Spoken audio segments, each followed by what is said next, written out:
What's up, Bills Mafia? Ryan Thomas here for a special edition of the Thomas Take Sports Podcast. Of course, the intro always will be representing the Buffalo Bills and this Buffalo community.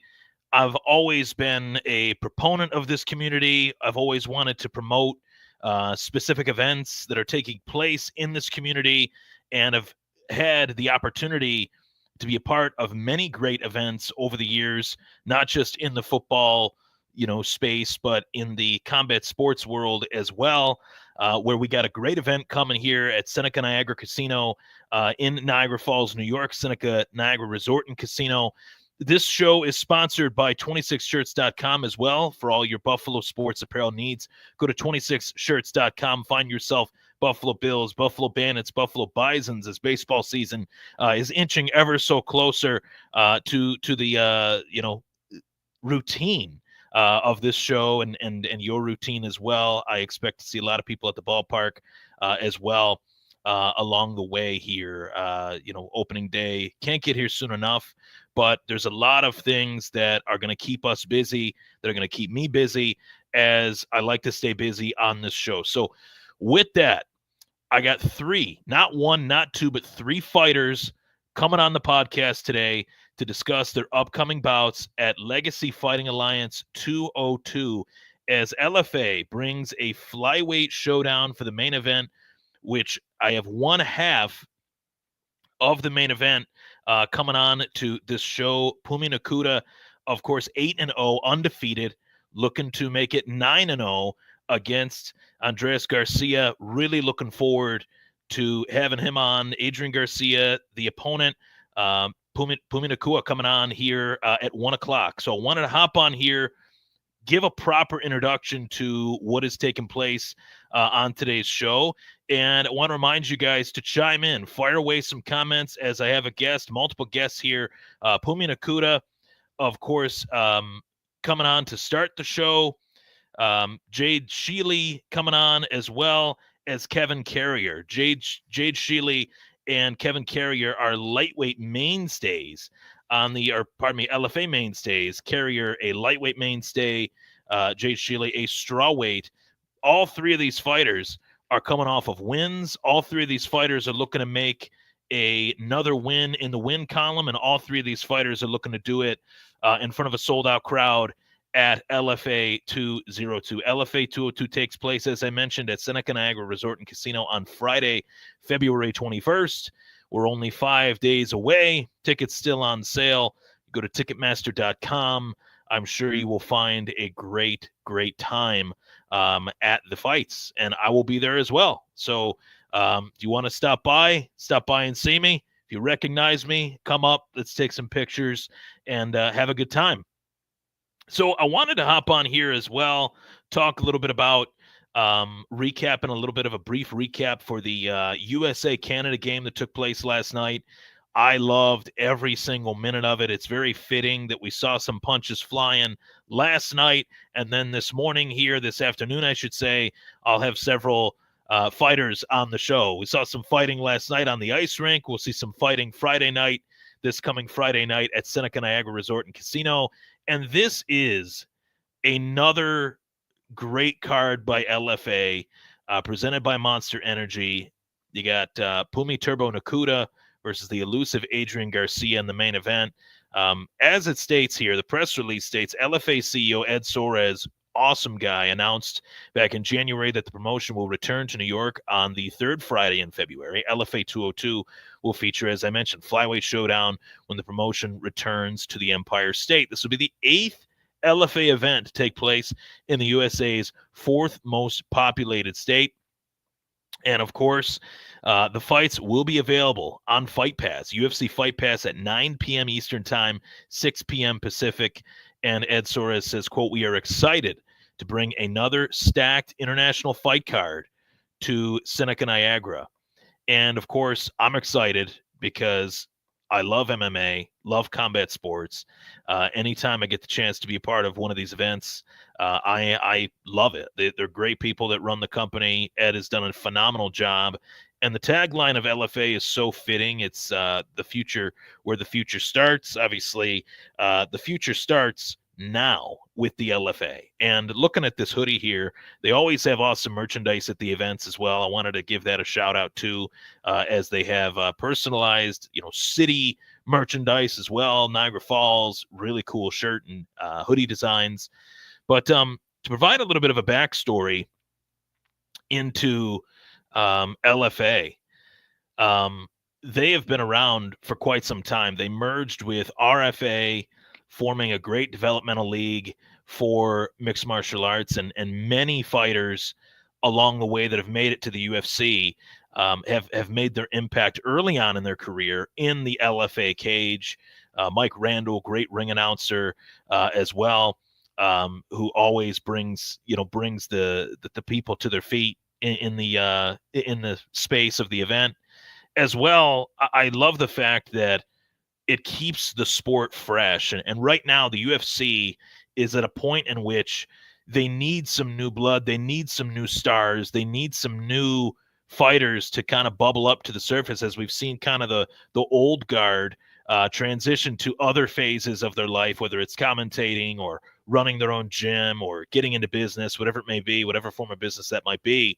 A lot of these, fighters that I grew up watching these past 10, 15 years are now, 10, 15 years into their career. They're looking to do other things.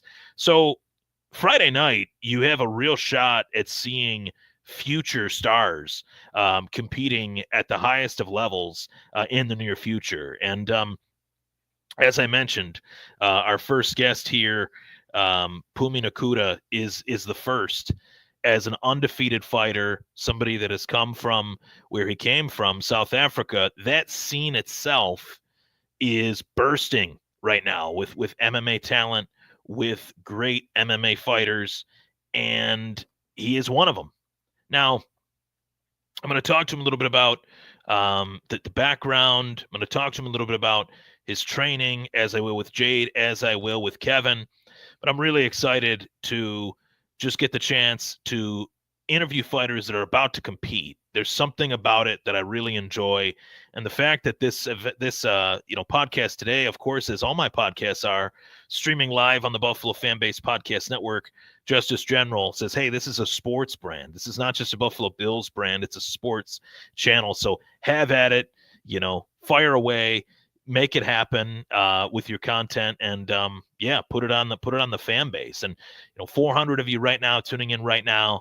Last night, as I mentioned, was the USA Canada game, and for me, I love hockey, I love football, I love mixed martial arts, combat sports, boxing as well.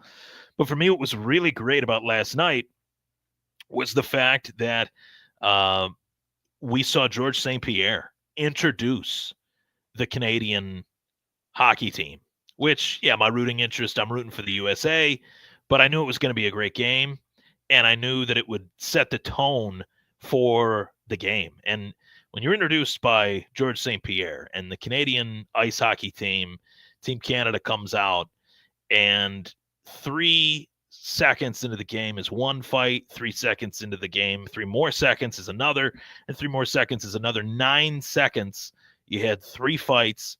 I loved to see it. I loved to, just know that game had so much on the line. And every competitor in that game last night knew that. You could feel it. You could cut the tension with a knife as the game was beginning. And I think a lot of it has to do with the anthem playing, the Canadian fans booing the national anthem. And the USA team just said, you know what, we can't have that. We can't stand for that. So we have to, let our impact be known here and set the tone in this game. So I wanted to acknowledge that, because last night it was a great game. Unfortunately, on the other side of things, the Buffalo Bandits did come away with a loss. It was a 13-14 overtime loss at the hands of the San Diego Seals. The Bandits will go back to San Diego in a rematch next Friday or Saturday. I believe it's Friday. And it'll be a game that I'm looking forward to watching on ESPN Plus, being that it's in San Diego. But yesterday I couldn't go to the game. Yesterday, I could not go to the Bandits game as it was just a complete snowstorm out here, and it still is. So what better way to spend my Sunday afternoon than to have some fighters from the LFA 202 event? Of course, Phumi should be on in a little bit here. But I've loved mixed martial arts really for the last 20 years. I've been watching it as I look back now. It's been about 20 years since I started watching mixed martial arts, and I look at it and I say the sport has evolved so much. That is the most obvious, but there's these other organizations that are helping keep the sport on top, and LFA is the leader, I think, as far as developmental fighting in the space. The college programs that are out there for college football, the USCs, the UCLAs, and Ohio State, Notre Dame. I would look at LFA as like a college type program for mixed martial arts, where the best fighters in LFA find their way to being in the UFC. And this is not my first time hosting some fighters on my podcast from LFA.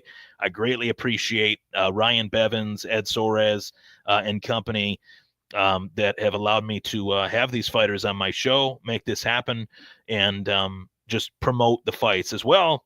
Local fighter Joe Taylor will be on the card in a heavyweight bout. Knowing Joe, I know that he's really motivated, as always, fights with his heart and his soul every single time he steps in there. So really excited to see him at the event and get a chance to chat it up with him as well.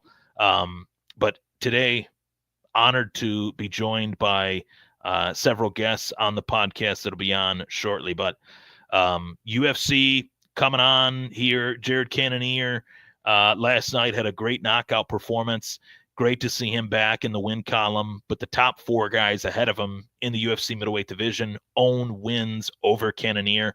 So that'll be very interesting to see what Cannonier, or who, I should say, who Cannonier takes on as he goes about his next bout. Will it be Marvin Vettori? Will it be maybe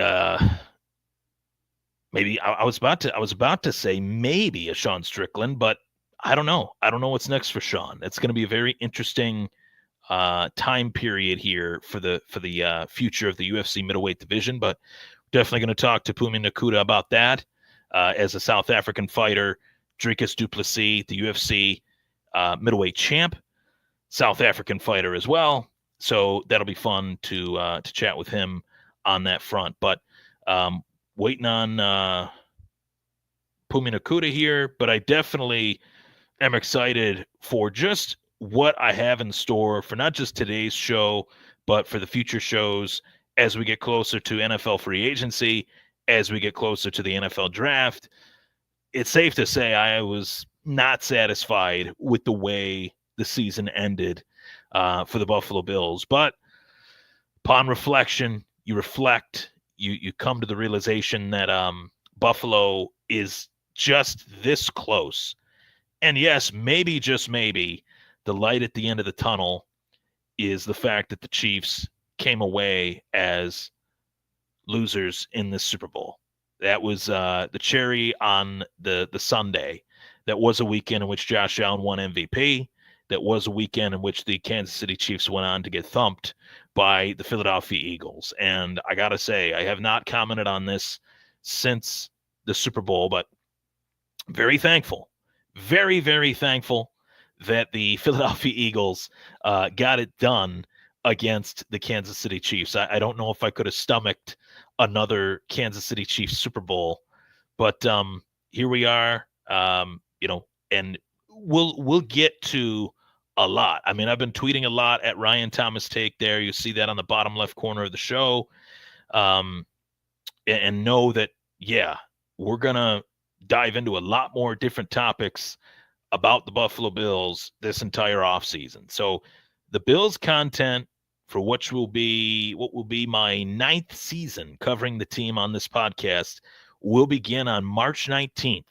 So for all of the Bills Mafia out there that are tuning into this podcast today, I greatly appreciate you tuning into something that's other than Bills football on my end of things as we host some fighters here. But looking at this here, really excited to just let you guys know that, we're going to have a lot of great stuff to talk about. All right, so here we are. I'm joined by Phumi Nkuta. Oh man, What's going on, Turbo? How you doing? good. I'm good, brother. You want me to hold it vertical or side? Does it matter? No, you're good. You're good either way. You're good either way. Perfect. Yeah, Perfect. How we good. doing, brother? I'm doing great. How are you? I'm good. I'm good. I'm ready to go. It's just cutting. Time to cut the weight, and after you Yeah. cut the weight, it's time to put on a show, baby. Let's do it. After you cut the weight, everything else is fun, right? Oh man, then it's just easy at this point. It's not even a matter of the fight. It's just cutting the weight. But even that, man, the more you do it, the better you get at it. So we're rocking. It's an honor to have you on the show, Phumi. I'm really excited to chat it up with you. First and foremost, you're the headliner, one half of the headliner on my podcast. I really appreciate you coming on today. What does it mean to you at this point in your career? You're 8-0. You're trying to get to 9-0. What does it mean at this point in your career to be the headliner for LFA 202 at Seneca Niagara this week, or next Friday, I should say, this Friday? I think it means a lot, man, and it's more of a indication, just one, how hard I work, but two, for me to be the headliner, to me to be in that main event spot without a belt on the line, I think it shows just one. I think LFA as an organization, they kind of believe in me, and they know I can put butts in the seats and put on a performance that is actually gonna be exciting for the fans. And I just think being in that main event spot, now it's time to deliver. You know what I'm saying? A belt isn't on the line, so that means I feel like I really earned that main event spot by just the grit, the hard work, the entertainment value that I bring, the way I grab the mic and can kill it there, the way I can kill it on camera. So expect to see all of that and more in that main event spot. And I just can't wait to put on a performance that you guys are gonna definitely enjoy. The people at LFA are gonna enjoy. The people in Niagara are gonna enjoy as well. Yeah, and is this your first time fighting at Seneca Niagara? This is my This first is time fighting over there. So I had to acknowledge that because I want to tell you that it is a venue that you will feel like the people are somewhat right there, right next to you. I love So, I definitely know there's a difference with certain events, and there's a difference with certain venues, I should say too. And Seneca Niagara provides an atmosphere that when you walk out to the cage, you'll be on this ramp. You'll walk right by me. I'll be right by the ramp. I'll give you a wink. I'll give you, maybe a fist bump, and you'll feel the crowd right there next to you. Good, man. I hope I get that energy, man. I love that like Thunderdome feel. And Yes. if you ever been to our gym at Longo's in Long Island, when we hmm spar, we kind of have a bunch of people around the cage, so we get that same feel, man. So hmm I can't wait. I'm gonna enjoy it for sure. You brought up my next talking point, Ray Longo's gym. You've been Yeah, training out of there for quite some time now. The likes of Chris Weidman, Wonderboy Thompson, obviously Marab, obviously Aljamain Sterling, who you know pretty well, right? Who you've yeah, crossed paths with, and then some. You lived with them at one point, right? So, yeah. talk to me about just your friendships and your relationships in this sport that have helped you grow and help you get to the point where you're at now. Nah, man. I'm definitely a product of a lot of the guys that I met in this gym. The guys that you got that the guys that you don't know. You know what I hmm mean? It's definitely one of those things though where when you're getting beat up by some of the best fighters out there, guys like Aljo, guys like Marab coming up, man. I've been sparring with these guys I've been at Longo's for 11 years now. hmm You know what I'm saying? Like this year, come September, it's gonna be my 12th year here. So Wow. over that time, man, I was here before Aljo was in the UFC. I was here before Marab was in the UFC. So getting to spar with those guys and train with those guys on their come up, and being in the room with those guys, man, for all this time, it definitely makes you world class material. And Sure. that's one thing that I really want to show in that main event too, man, is I'm not just some regional fighter. hmm You know what I'm saying? Or I'm not just some regional champion. I'm not just some 8-0 MMA guy. Like, nah, man, like I truly honestly believe it, and a lot of the people around me truly honestly believe that I really am the best flyweight in the world. This isn't a this isn't some, you know, trash talk gimmick thing where I'm trying to act like something I'm not. Nah, man, Hmm. like when you've been in the rooms I've been in, when you've been coached by guys like Ray Longo, Matt Serra, when you've been part of training camps like, Aljamain Sterling's Henry Cejudo training camp, when you've been sparring Marab. I was in sparring Marab a couple weeks ago, fresh off a fight with Umar Nurmagomedov. You know what I'm saying? Hmm. So I'm truly blessed to learn from these guys, and I just can't wait to put on that kind of a performance, man, and truly show, like, without a shadow of a doubt, there's a huge difference between me and all the other flyweights out there in the world. And I think we've seen that already with your record. It speaks for itself. 8-0 is nothing to scoff at. Obviously, it's really hard to win in the sport, and it's hard Yeah, to win consistently.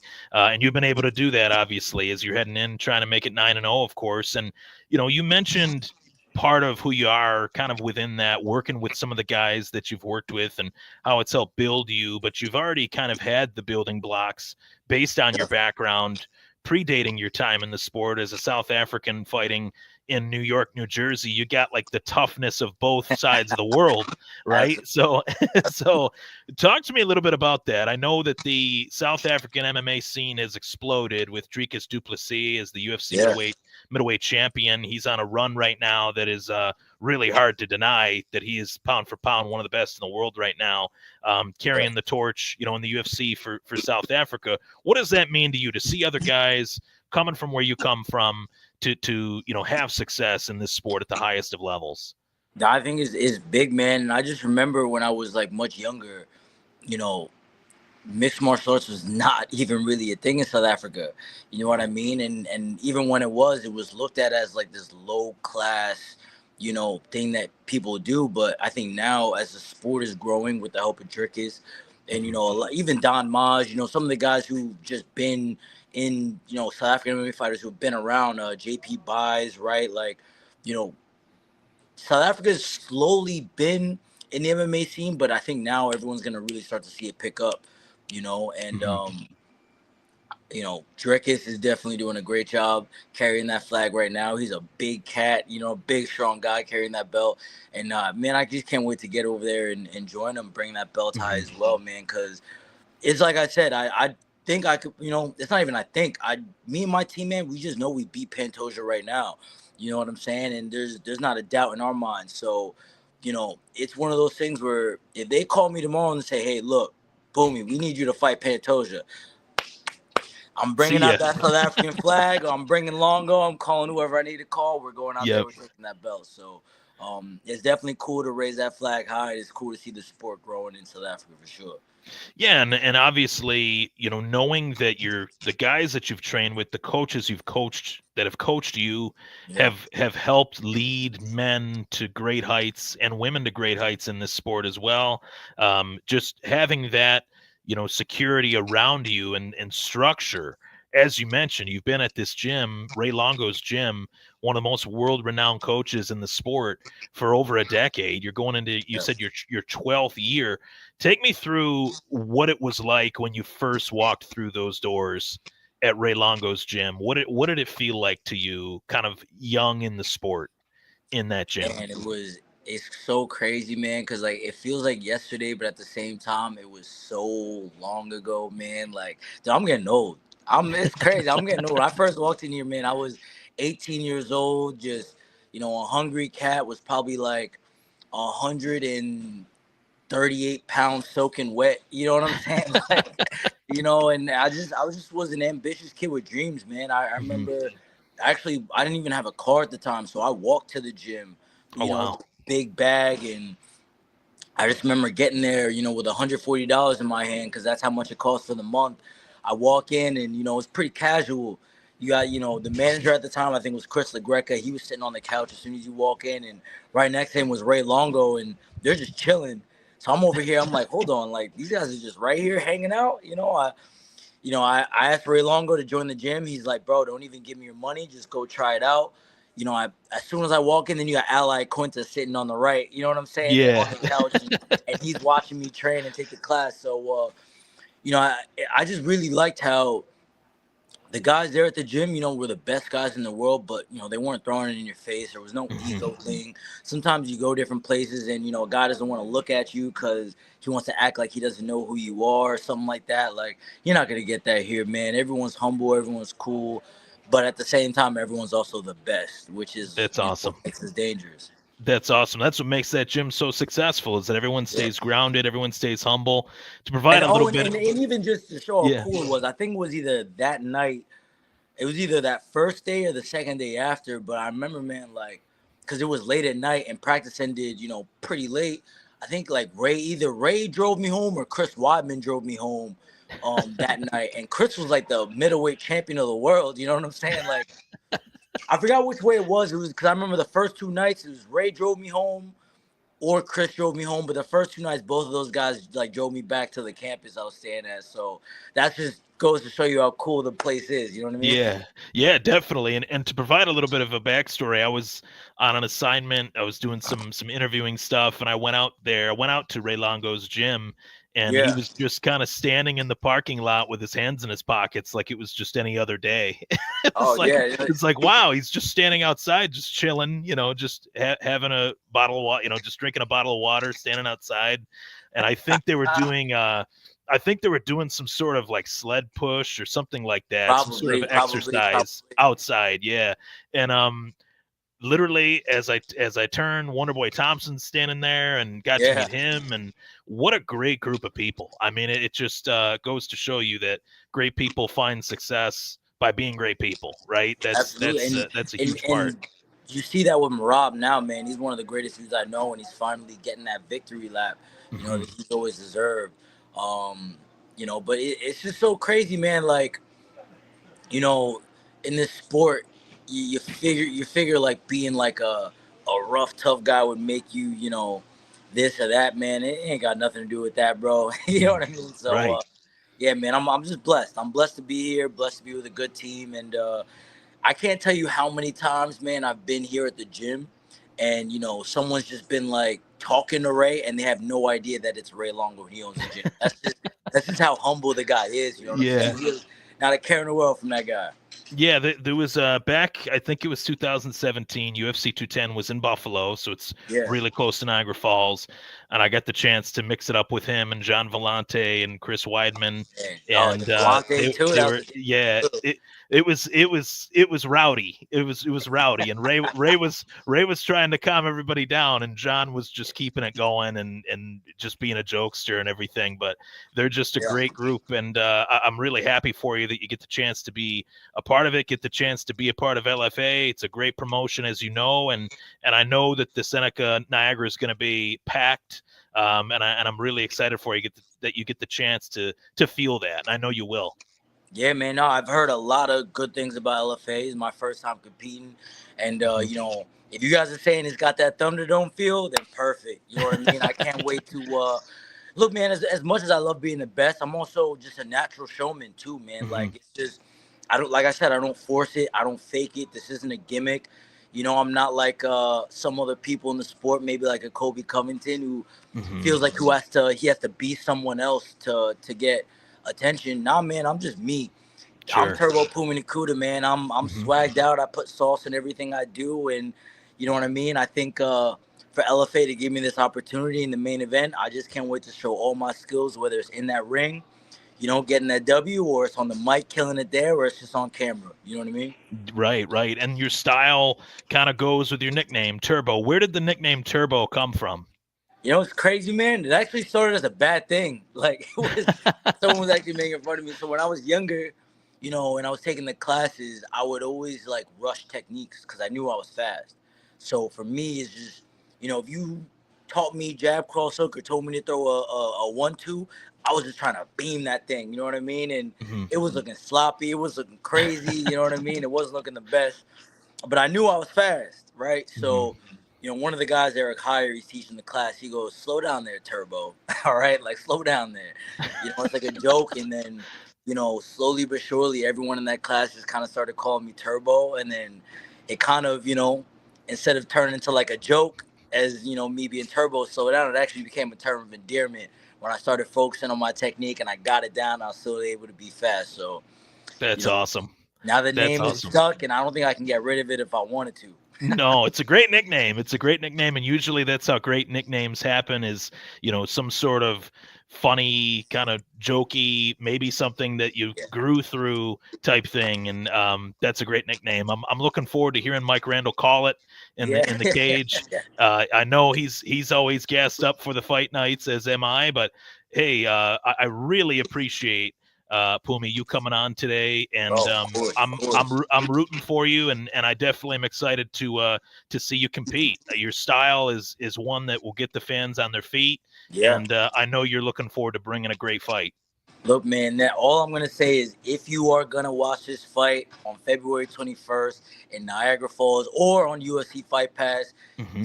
be ready for one hell of a show, man. I'm gonna put on and one hell of a show. I've been working my ass off for this fight, and there's just so much, like so many little things that I just can't wait to show. Little details, little techniques, man. Just for anybody, especially out there who thinks I'm just a wrestler too, get ready because I think I'm gonna prove a lot of people wrong in terms of what I can do in that ring. Expect a scintillating and captivating performance, baby. I love it. I love it. Well, Phumi, thank you so much for hopping on my show today. Of I'm course. looking forward to seeing you at the event. After your fight, maybe we'll get a picture and Come on, and a man. You know we handshake. got to get a picture. Sounds good, buddy. Thank you for hopping on. All right. Hey, thank you, man, for your time. And anybody else who's listening, thank you for tuning in. Thank you, buddy. I'll see you fight night. Yes, sir. I'll see you. See you. All right, that was Phumi Nkuta. Now back to back, we're going from one guest to another awesome guest here on the Thomas Take Sports Podcast. As I am joined by Jayde Sheeley. How's it going, Jayde? Hi, it's going good. How are you? Good, good. I am stuck inside. It is snowing, like snow showers. It's So horrible here. I'm in Ohio and I am outside of my work right now. I work at in like 20 minutes, but I'm like I have yeah, time for this. But the roads here are freaking horrible. So I was like I'm I'll be gonna do good. this in the parking lot. I'll be good on time. I know some You're good. interviewers, they're not good on time. I'm good on time. As soon as I saw you pop in, it was 20 minutes with Phumi, 20 minutes with you, 20 minutes with Kevin Carrier. I got you. Don't worry. Nice. All right. So to get things started here, obviously this is a great opportunity for you once again, fighting in the LFA cage. You've won two straight, coming off of two straight wins. Your last win was via rear naked choke, and it was very quick, very impressive, and something that I think we're going to see a little bit of an evolution. I could be wrong, but I think it's safe to say we're going to see a little bit of an evolution here as you take on Christina Brador. Now, this is something that I want to acknowledge. You acknowledged it already, but 20-minute interview here. You're going into work. Tell the people what you do. The people need to know what you do.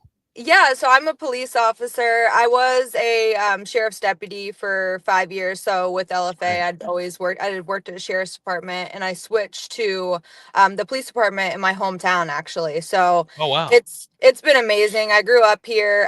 It's cliche. I always said like like once I make it, I'm going to college. I'm never coming back. But it's actually worked out really well.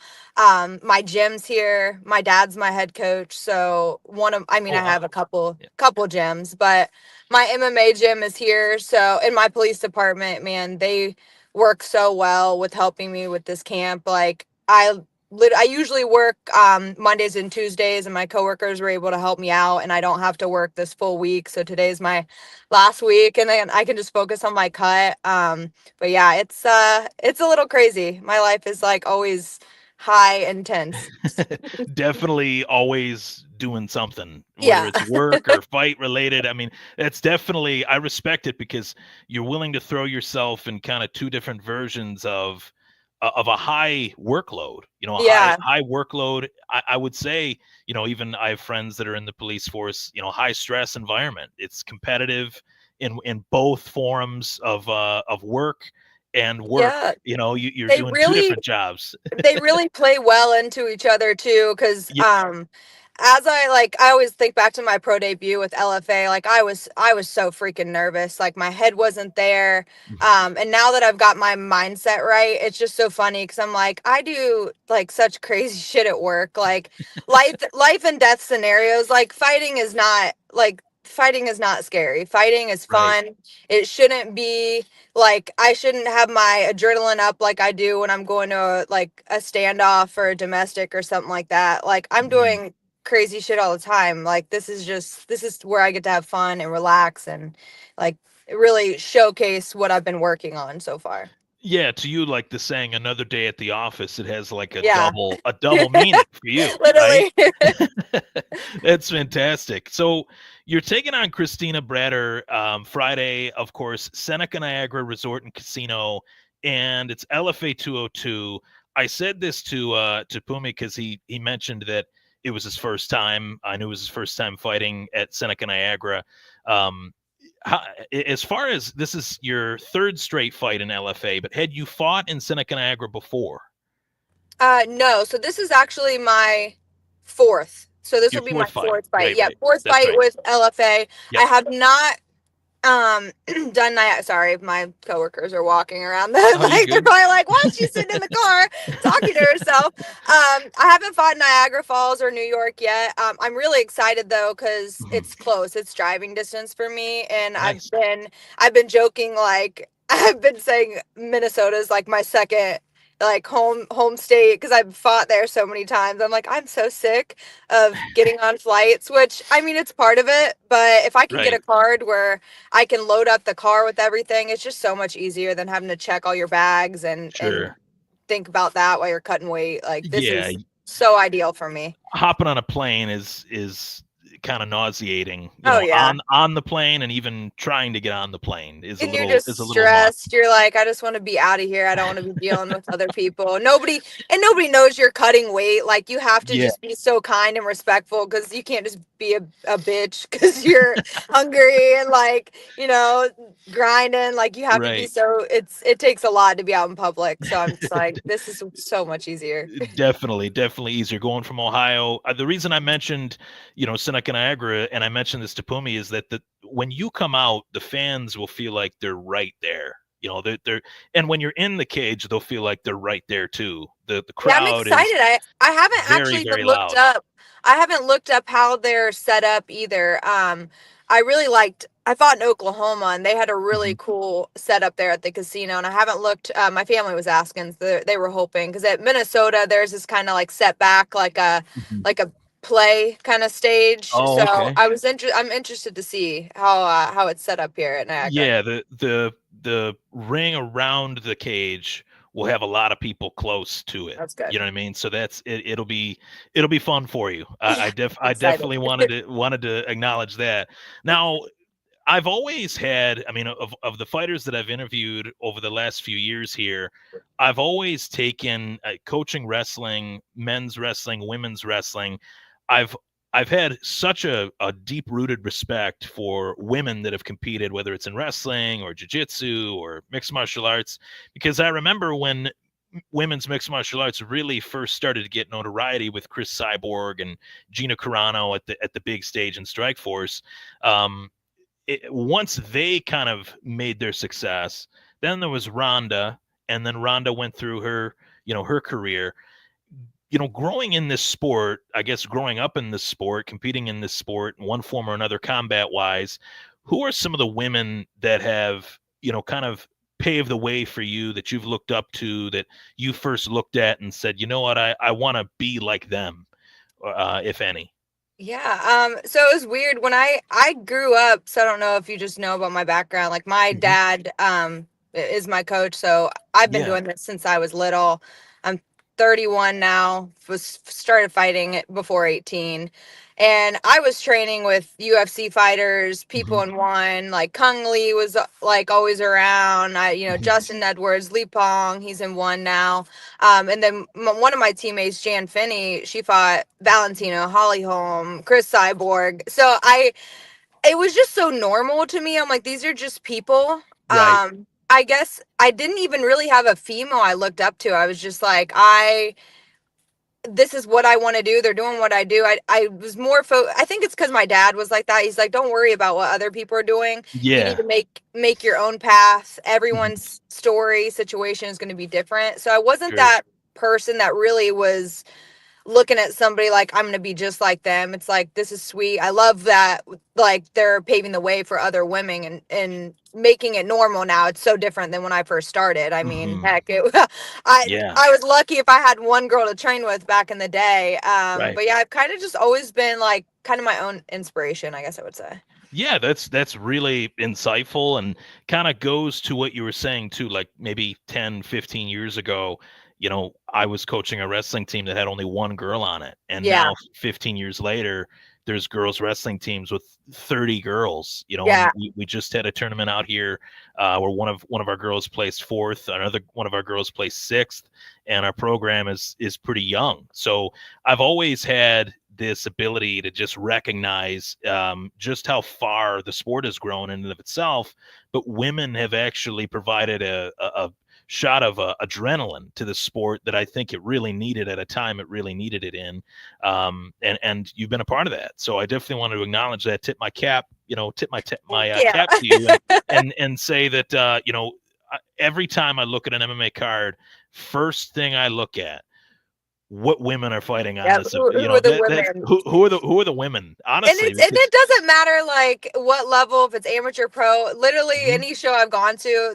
the female fight, that people are always excited. Like, we're ready to throw down. There's always, I just haven't seen a boring one Neither have in I. Yeah, person. So it is nice where it's becoming normal now. It's not just like a specialty, like one on the sure, card kind of thing. Like, especially sure. with LFA shit, you'll see like they'll have three on there, which is, Hmm. that's just amazing that we're getting to the point where it is normal. Like, we're just a part of the card. We're in the mix now.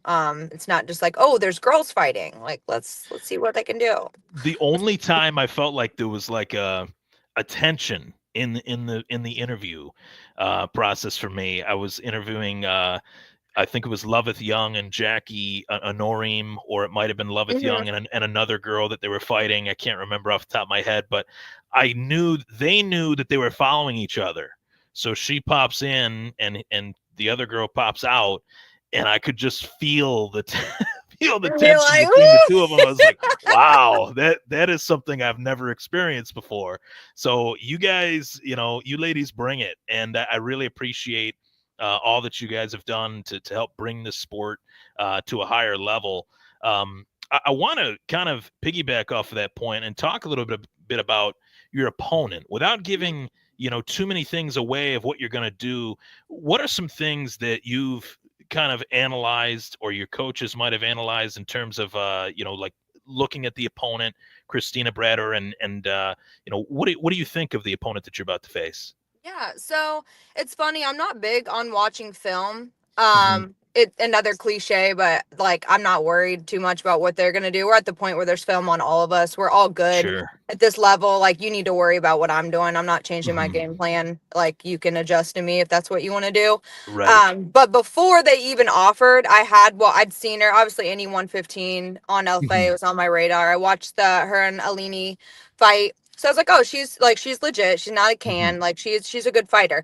And so Right. when they offered, I was like 100%. Like, I've been like begging. I'm like, I need a fight. Like, please give me somebody. So I was like, this Yeah. is a great matchup.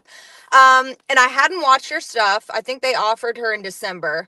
Didn't really watch it. In my head, I have watched it since, but I thought I built her up to be like a boxer or something like that. Right. And then so I'm just like, okay. And I'm always prepared for someone that's going to hit heavy, because that's just, I feel comfortable everywhere else. It's just my pro debut near a rep. Like, she's a dog. She beat the fuck out of Hmm. me. So I'm like always ready for hands.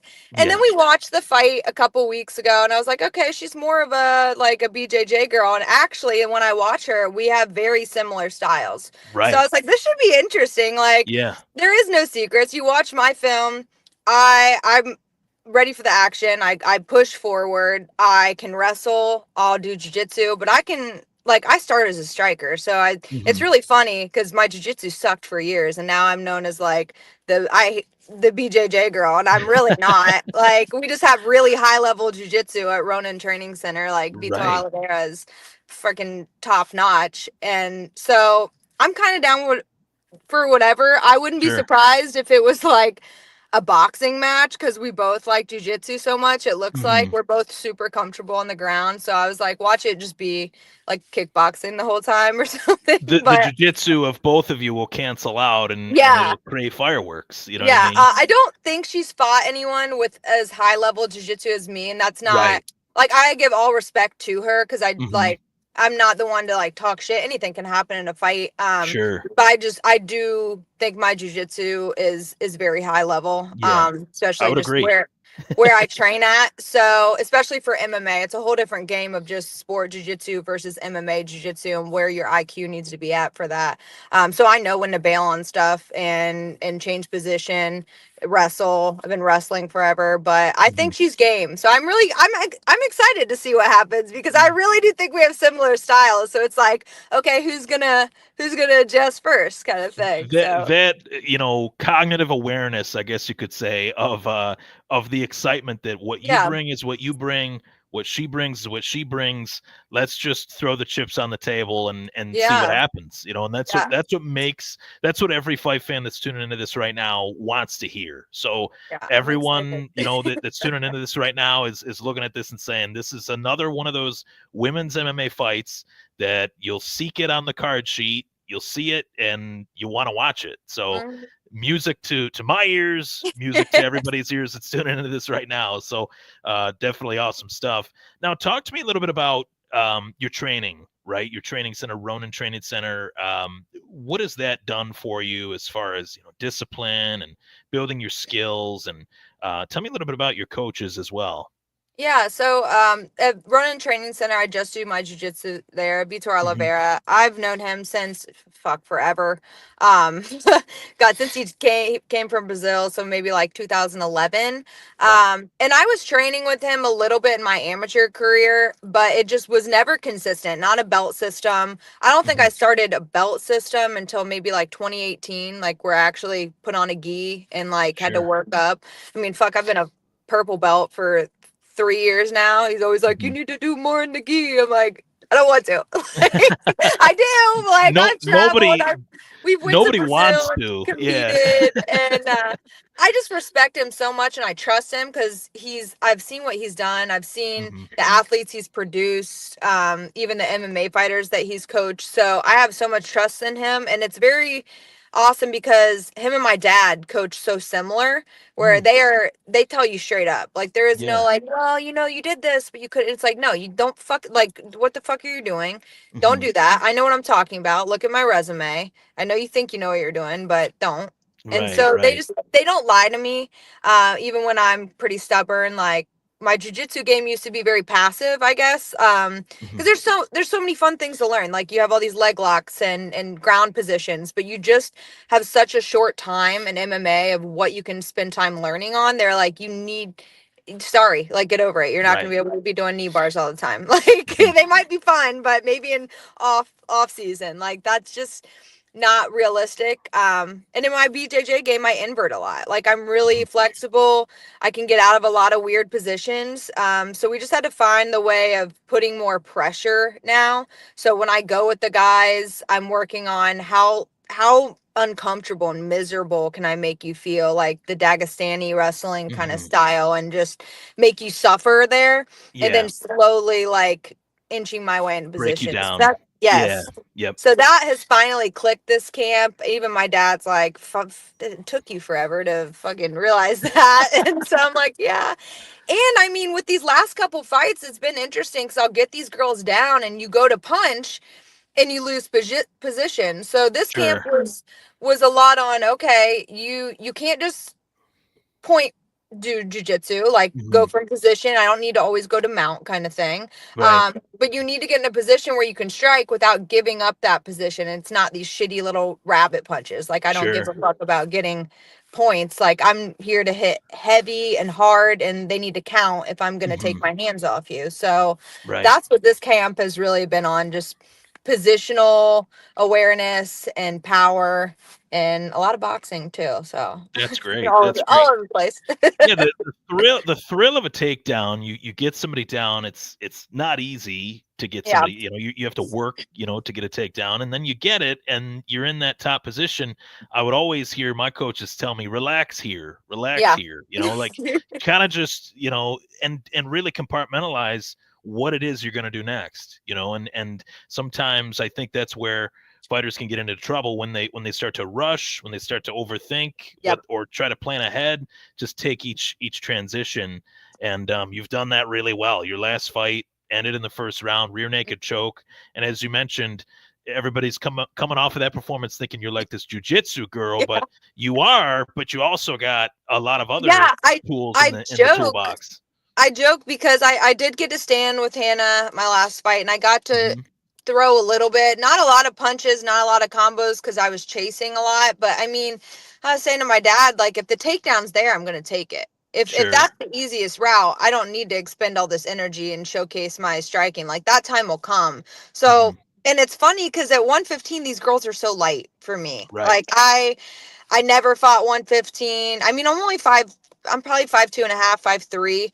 I am a 15er, but I always fought 25. I never cut weight. And so when I dropped to 15, I'm like, it is light work picking up these girls. So I'm sure that'll change with every opponent, but it's just giving me that confidence when I'm training with guys and even like bigger women like Jan Finney. She was fighting at 35, walking at 50 at some point, and being able to take her down, and she's jacked. It's like, okay, like I feel strong. She's a solid, rock solid. Yeah, she used to beat the fuck out of me when I was just like, I don't know if I can do this. Like for years, she just beat my ass. So it's been really fun, and I've actually had her back for this camp. She like retired, and she's been doing marathons and whatnot. But I brought her back just to have another female there, and it's been funny. We're just like shooting the shit about the old days of that's awesome. The way we used to do it. We're a lot smarter now. Like you don't definitely. Need to throw down all the time. No sparring every single practice, yeah, right? Like that's not necessary. No. Yeah. Well, Jayde, I'm really, coming off of this, little interview here, I'm really more excited to see you fight on Friday night at Seneca Niagara Resort and Casino. I know everybody tuning into this. We got like 1,000+ on here right now. So really excited. They're excited to see you fight. Of course, and I really appreciate you hopping on. Get back to work. Stay safe. Yeah, I can see my coworkers coming in. I appreciate all you do. Thank you so much for having me. Thank you for hopping on. I appreciate it. Bye. Bye. All right, another guest, grand finale guest here, Kevin Carrier. How's it going, Kevin? Good. How about you? Good. So, of course, I want to say first and foremost, I appreciate you hopping on as you're winding down your fight camp. You're cutting weight, I'm assuming, right? You're inching closer. And I always say this to every fighter that I interview, but the hard part is almost over. The easy part, or lack of the fun part, is near, right? So how are we feeling? How are we feeling heading into this fight? Feeling great. But that's absolutely right. It's almost like Christmas Day. You gotta wait anxiously, and then it's like, okay, now it's time to actually go open the gifts. Sure.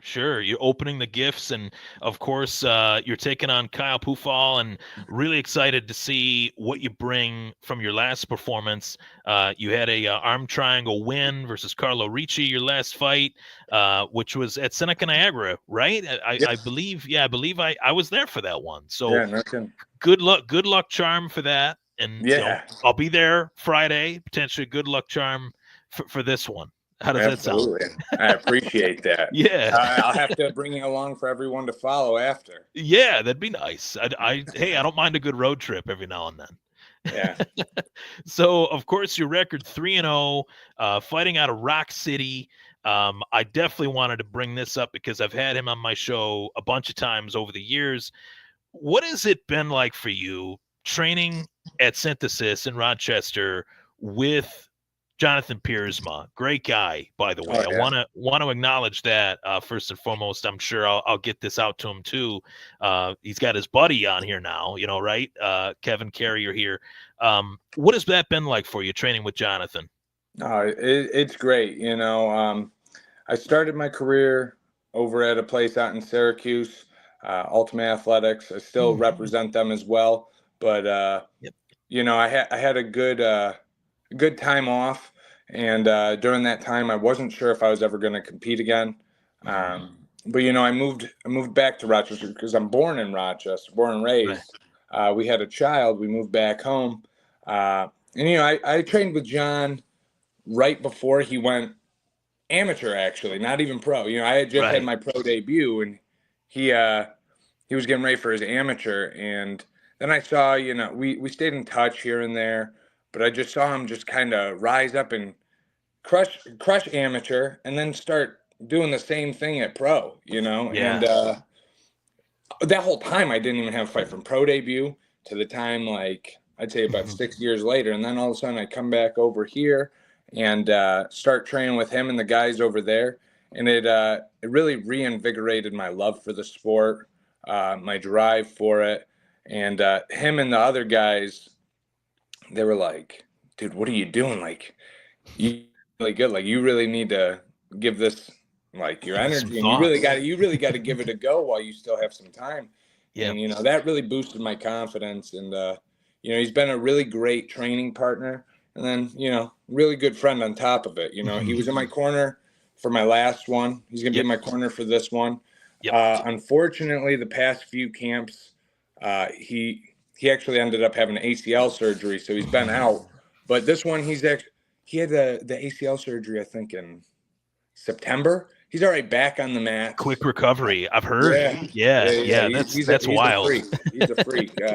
So like I'm getting some rounds in with him, boxing, and kind of rolling with him and stuff, and just having his watch fly and his opinion as well. It helps a lot. Yeah, and surrounding yourself with one side training partner, but another side a friend, and obviously the coaches that you've worked with. I wanted to give you a shout out too, because I've followed you, and I've noticed how willing you are to pay tribute to your background, which I can really appreciate that as a Buffalo guy myself. I think that's kind of just what we do, as far as Buffalo or Rochester or Syracuse, whoever it may be. We always embrace where we come from, right? You try to bloom where you're planted, right? That was the Josh Allen parent tutelage that I always quote all the time. But your merchandise had the Syracuse S on it. So, you're kind of blending both your background in Rochester, your background at Syracuse. And you mentioned that you had a real conversation with yourself that you didn't know whether you were going to continue. What made you feel that you didn't know whether you were going to continue to fight? What were some of the things that were going through your head that made you think that way? So I never stopped training, Right. If anything, I actually upped my training. My training got better. My technique got better. My skills got better. But life outside the cage became a little bit harder. It's hard trying to fight, but then when you start juggling the aspects of being a father, right, let alone a father of two, it becomes very tough. But you could either crumble under that pressure, or you can recycle that energy, and I've decided to do that. I've got the biggest motivation in the world now between those two little boys and my wife. It's been huge. It's been the biggest thing that I could ever, the best thing I could ever ask for. Sure. Now, how old are they? One is 3 and the other's 2. Wow. So so not only you go from, working your way up here, trying to, go through your career, you have one son, and then a year later you have another. So that is a huge life adjustment. Right. And then on top of it, I also had like injuries. Like I had surgeries. John had the ACL, I had the ACL. So I'd been right there where he was. That in and of itself can either make or break you. I made that make me a way better fighter. Like, and that was a little bit after my pro debut, right. And after that, I started training out in New England a ton, because upstate New York doesn't really, especially at the time, like before 2020, didn't have many pros at all. Like if there were, like they left. They were in other areas. Yeah, right. They moved on. So like I started training with the best people I could find. There's hidden gems out here all over. So I would go find people of that that caliber, like in kickboxing, jiu-jitsu, wrestling, whatever I could find. And then I'd go to New England and go blend it all. And then I was getting ready to fight in the beginning of 2020, had a fight lined up, and then the pandemic shut that down as well. So, right. And then the kids kind of, took complete first obligation. Priority. Yeah, exactly. for sure. And I respect that. You went through those peaks and different transition moments in life, and you're back at it. You're about to step back in there again here this Friday. You said something on another show. I was doing some research on you, of course, preparing for this, and you seemed as if you're at a point now where you're very insightful to where you've come from, and you're insightful to where you want to go from here on out. So you said something that tomorrow's never promised. You look at this sport as a privilege that you're able to compete in this sport based on everything that you've been through. Talk to me a little bit about just how aware you are of where you're at in your career, and how your tomorrow is never promised, mantra kind of works through your training and through your preparation for this fight. Yeah, 100%. It helps me with fights. It helps me with practice. It helps me with just everyday life because, a fight's never guaranteed. Another day is never promised. So, to carry that mindset really allows you to make the most out of every single day, every single session, every single rep, and really get down to like the best form that you can truly become. And then, when those lights turn on, some people can crumble under that pressure, or they can kind of rise to their fullest potential. Sure. And I think I'm in a place right now that's what that does for me. I'm also not a spring chicken anymore. I'm not a young pup like I used to be. I'm not quite an old man, but I'm at that point where it's like every fight is pivotal. Every moment, every little sequence in the fight is pivotal. So where some people can kind of relax, I have to be on high alert at all times. I have to be ready to go at all times, and I'm there. I'm ready to rock, from bell to bell. I love it. And even guys that have been on the other spectrum of this sport, Donald Cerrone is one that I was thinking about when I watched that little clip of the interview that you had done, and you were talking about how tomorrow's never promised, embrace the journey, and as you said right there, every pivotal moment is just as pivotal as the last or as the next, right, so to speak. Yeah. Donald Cerrone is a name that everybody should know. Everybody that's tuning in this should definitely know. He fought more than anybody in the UFC octagon, and I've even watched interviews with him talking about how each time he stepped in there, the 50 times he stepped in there, he felt 50 different ways. Like there was no one time where he felt, the same as he did the last time, whether it was confident or not confident. There was always something that he felt that was completely different from every single time he fought. So take me through like the walk to the octagon, the walk to the cage, LFA, Seneca Niagara, this Friday. What is it that you're thinking when you have that tunnel vision? What is it that's going through your mind? Truly, that he hit the nail on the head, because every now and then you'll be like, okay, I found the perfect flow. I found the perfect form of myself. I found the perfect mindset. And you'll try to recreate that, and you'll get something completely different. And then if you try to chase that and you don't get that, your mind can kind of start to panic a little bit. You know what I mean? Right. So in my mind, what I think the best thing to do, you got to be on high alert. This is a thinking man's game. You have to think, but at the same time, you want to be able to turn your mind off. You just kind of want to go off of autopilot. You know what I mean? That's why every rep is important. That's why every single session is important. People will try to just chalk up as many sessions as possible and be like, okay, I've logged this many hours, so I'm definitely more prepared than the other person. But in reality, it's quality over quantity. Sure.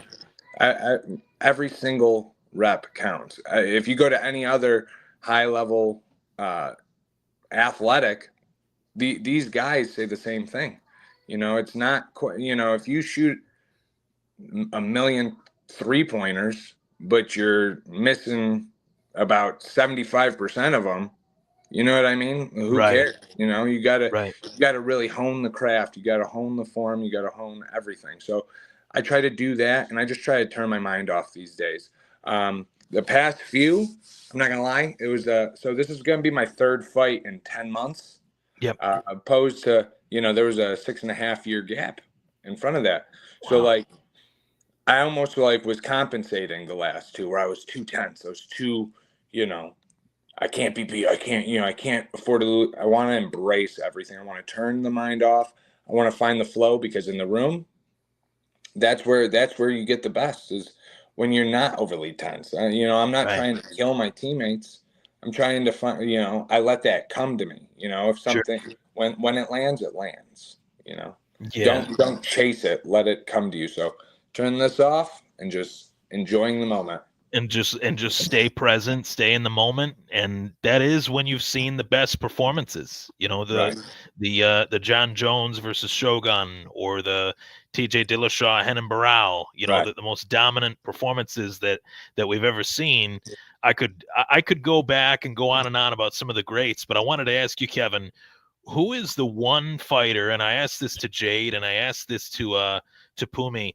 Who is the one fighter that you grew up kind of idolizing? Was there any one fighter that you looked at and said, you know what, his approach or her approach is something that I kind of want to try to embark on in my career? To be honest, one in particular, one is a little hard. It's very hard, because unfortunately I'm never going to be that person. So I always try to like take a lot of elements from so many different people, you know. Sure. Especially upstate New York, it's hard to find a real head coach and somebody that's going to hone your craft for you. So you're almost the lead chef in your kitchen. You're the one making the recipe. And I had an old coach of mine, Jim Andrello, tell me that, actually, because I was like, you know, I've got all these coaches. And he's like, listen, sometimes that can get very convoluted. You need to take what works for you and go from there. And, you know, I kind of really like that mantra of, you know, I'll take everybody else's recipes, and I'll take the ingredients that work for my own sauce. I like that. Today, right? You know, so like growing up, I loved Shogun. I loved Nick Diaz. Like who didn't? You know what I mean? But like I loved that style. Carlos Condit, and then Conor McGregor came along. You know, his mindset, especially nowadays, may be a little questionable, but there's no doubt he changed the game. You know, for sure. And then, like, then when I got to train with people, like I'd watch them perform, and Rob Font, Calvin Cater, I'd go, oh my God, I love their style. You know, I try to take little things from them as well, and just kind of all put it in my own recipe. Sure. So cutting from that cloth of kind of putting it, you know, in your own recipe, you mentioned, I was going to mention this too, Rob Font and Calvin Cater, two very tough, very durable, very resilient guys in this sport. They've been through the highest of highs. You know, they've been through some peaks and valleys, I guess you could say. What have you been able to kind of take from those guys, just being in those close quarters, as you mentioned, like you were out in New England, right? And I know that they're out there too. What were you able to kind of take from those guys in that, you know, kind of growth process that you embarked on? Realistically, so I didn't get to spend a ton of time with them and completely pick their brain, but the little bit of time I did get to spend with them, it was that every rep type mindset. You know what I mean? My old training partner, he ended up moving out there, and that's how I got that connect. And I remember, so he went from like a team of high level amateurs, beginning pros, right into Calvin Cater, Rob Font, that circle. And like, it was like a close, small, little tight knit group. Right. And he was telling me how they almost made him feel like a clown, because he'd be messing up reps and they'd be like, all right, you're out of here. Like, get away from me for a second. Like, I need to go get those reps with somebody else. And that's really one thing that I really took from them. And like, they've got somewhere in between that, like, super stylish, pretty, style, and then but they also got that dog in them. A lot of people, you see one or the other. You'll see something that's super flashy, but if you got to turn it on, you got to turn it on. And they can do that. And that's another thing, like just being able to weather the storm and then create a hurricane on your own end. Yeah, and I was disappointed as a fight fan to see that Rob Font and Dominic Cruz was not happening. I was really looking forward to that one. But maybe we'll see Rob fight here soon against somebody else. He'll do a quick turnaround and see who he fights against. I think he actually just got an opponent announced yesterday. I don't know the guy's name. I know he's 16-0, and it's still next weekend. So I think the guy might be an LFA vet himself. Oh, wow. I'll have to look into that. Yeah. Rob Font's always been a guy that I've really enjoyed, and Calvin Cater, he's got the and I'm gonna show you this here just as a shout out to the New Englanders. You'll appreciate that. Yeah. Actually, so my first fight back was actually under Cal's promotion, Combat Zone. So it was, it was awesome. That's awesome. Those guys are awesome. Yeah, and to be able to cultivate the friendships that you've had, with guys like Jonathan, even in brief moments with guys like Calvin Cater, and I got the notification here that Rob Font is actually fighting undefeated LFA star Jean Matsumoto, 16-0. I actually know who. I've watched him fight in LFA for like the last 2-3 years here, so that's an awesome awesome fight. That'll be great. But sure. to speak to your journey, I respect your journey and respect how you've approached it. And when I was piecing this together, I said let's get this guy. Let's get this guy out of Rochester here, Syracuse. Let's see what he's got to say. I'm really curious to see his mindset, where he's at as far as motivation wise. And you seem like you're in a really good place. Yeah. Honestly, I feel the best I ever have mentally. You're gonna have those nerves. I still get those nerves all the time. Especially because it means so much to me. You know what I mean?